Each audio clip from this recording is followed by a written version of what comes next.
साथियों, हमारी सरकार किसानों के कल्याण के लिए, खासकर छोटे किसानों के कल्याण के लिए देश के कृषि जगत के हित में, देश के हित में, गांव गरीब के उज्जवल भविष्य के लिए पूरी सत्यनिष्ठा से, किसानों के प्रति पूर्ण समर्पण भाव से,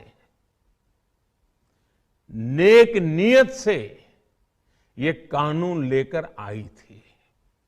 लेकिन इतनी पवित्र बात, पूर्ण रूप से शुद्ध किसानों के हित की बात, हम अपने प्रयासों के बावजूद कुछ किसानों को समझा नहीं पाए। भले ही किसानों का एक वर्ग ही विरोध कर रहा था, लेकिन फिर भी ये हमारे लिए महत्वपूर्ण था। कृषि अर्थशास्त्रियों ने, वैज्ञानिकों ने, प्रगतिशील किसानों ने भी उन्हें कृषि कानूनों के महत्व को समझाने का भरपूर प्रयास भी किया। हम पूरी विनम्रता से, खुले मन से उन्हें समझाते रहे।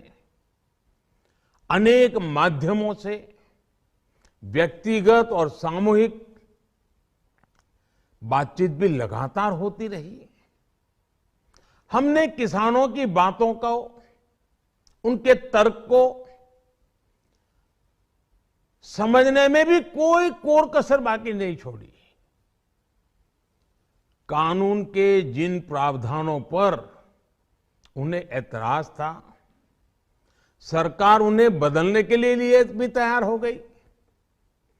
2 साल तक हमने इन कानूनों को सस्पेंड करने का भी प्रस्ताव दिया। इसी दौरान ये विषय माननीय सर्वोच्च न्यायालय के पास भी चला गया। ये सारी बातें देश के सामने है, इसलिए मैं इनके अधिक विस्तार में नहीं जाऊंगा। साथियों, मैं आज देशवासियों से क्षमा मांगते हुए सच्चे मन से और पवित्र हृदय से कहना चाहता हूं कि शायद हमारी तपस्या में ही कोई कमी रही होगी, जिसके कारण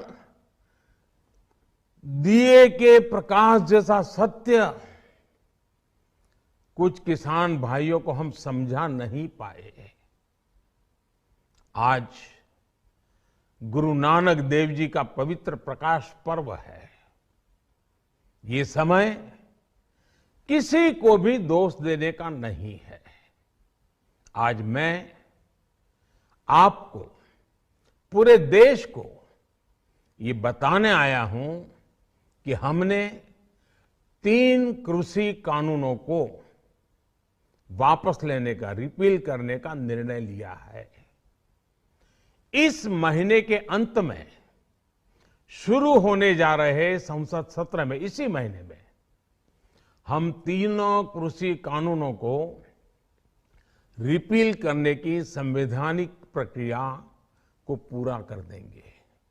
साथियों, मैं आज अपने सभी आंदोलनरत किसान साथियों से आग्रह कर रहा हूं, आज गुरु पर्व का पवित्र दिन है।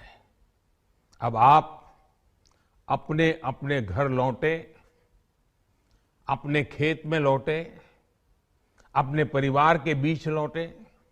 आइए एक नई शुरुआत करते हैं, नए सिरे से आगे बढ़ते हैं।